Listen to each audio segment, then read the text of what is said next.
Hello dear students, आज हम NS board के कक्षा 12 चित्रकला यानी पेंटिंग के चैप्टर नंबर 2 के नोट्स पढ़ेंगे। इससे पहले की क्लास में हमने चैप्टर नंबर 1 के नोट्स पढ़ लिए थे। तो चलेगा, आज की क्लास को स्टार्ट करते हैं। पहला हमारा इंपॉर्टेंट प्रश्न है, मौर्य साम्राज्य की स्थापना कब व किसने की थी। यह भी प्रश्न आपके पिछले साल बोर्ड के एग्जाम में पूछा गया है, इसलिए आप इस प्रश्न के उत्तर को अच्छे तरीके से जरूर याद करिएगा।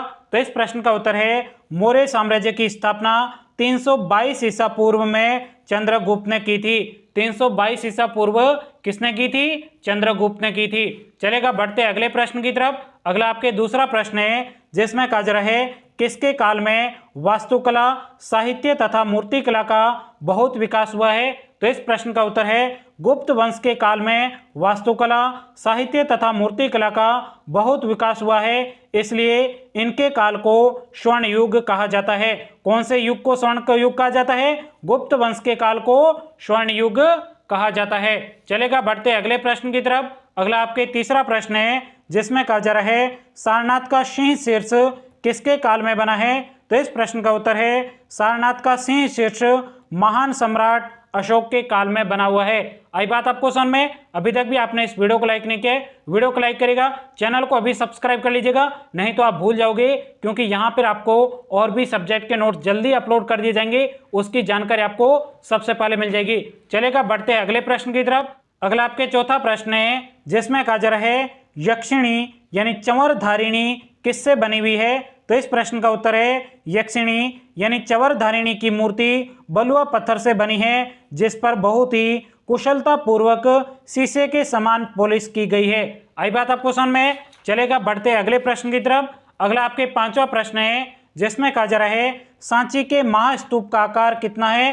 तो इस प्रश्न का उत्तर है, सांची के महास्तूप का आकार 36 मीटर है। आकार कितना है? 36 मीटर है। अब ध्यान से देखिएगा साथियों, आप हमारे कोचिंग के इन नोट्स को आप अपने मोबाइल में डाउनलोड करके भी पढ़ सकते हो। मोबाइल में आपको किस प्रकार से डाउनलोड करना है? मोबाइल में डाउनलोड करने के लिए सबसे पहले आपके मोबाइल में जहां पर गूगल लिखा होगा वहां पे आपको क्लिक कर देना है, और उसके बाद में गूगल में आपको लिखना है MOSTEXAM।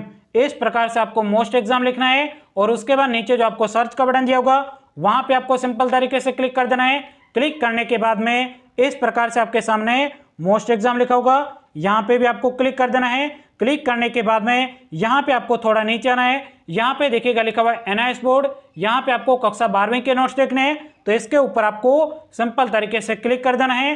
क्लिक करने के बाद में इस प्रकार से आपके सामने एनआईएस बोर्ड के कक्षा 12 के सभी विषयों के नोट्स खुलेंगे। यहाँ पे आपको चित्रकला के नोट्स देखने हैं, तो इसके सामने जो क्लिक लिखा हुआ है यहाँ पे आपको सिंपल तरीके से क्लिक कर देना है। क्लिक करने के बाद में इस प्रकार से आपके सामने एनआईएस के कक्षा 12 चित्रकला के सभी पाठों के नोट्स खुलेंगे। यहाँ पे आपको दूसरे चैप्टर के नोट्स देखने हैं, तो इसके सामने जो क्लिक लिखा हुआ है यहाँ पे आपको सिंपल तरीके से क्लिक कर देना है।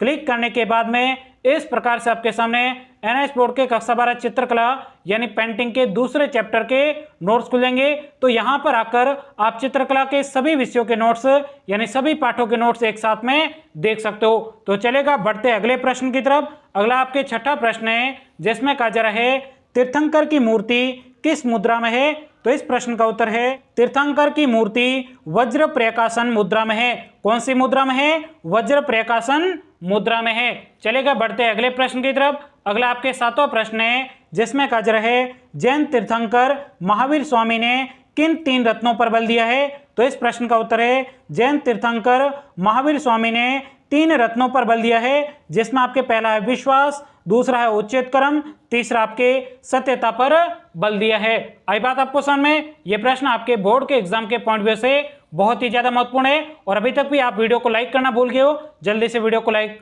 जरूर करेगा। अब देखिएगा, अगला हमारा आठवां प्रश्न है, सारनाथ के भगवान बुद्ध की मूर्ति को मूर्तिकार ने कैसे दिखाया है। तो इस प्रश्न का उत्तर है, सारनाथ के भगवान बुद्ध की मूर्ति को शांत, गंभीर मुखमंडल को धर्म चक्र प्रवर्तन की मुद्रा में मूर्तिकार ने दिखाया है। चलेगा, बढ़ते अगले प्रश्न की तरफ। अगला आपके 9वां प्रश्न है, जिसमें कहा जा रहा है, गांधार शैली की मूर्तियों की प्रमुख विशेषता क्या है। यह प्रश्न आपके पिछले साल भी बोर्ड के एग्जाम में पूछा गया है, इसलिए आप इस प्रश्न के उत्तर को अभी का भी जरूर याद करिएगा। तो इस प्रश्न का उत्तर है, गांधार शैली की मूर्तियों की प्रमुख विशेषता भगवान बुद्ध के समान केस सजा घुंघराले बालों वाली है। आई बात आपको समझ में, तो आपके दूसरे चैप्टर के इतने ही इंपॉर्टेंट नोट्स बनते थे। अब हम अगली क्लास में इस तीसरे चैप्टर के नोट्स के साथ में मिलेंगे, तो तब तक के लिए जय हिंद, जय भारत।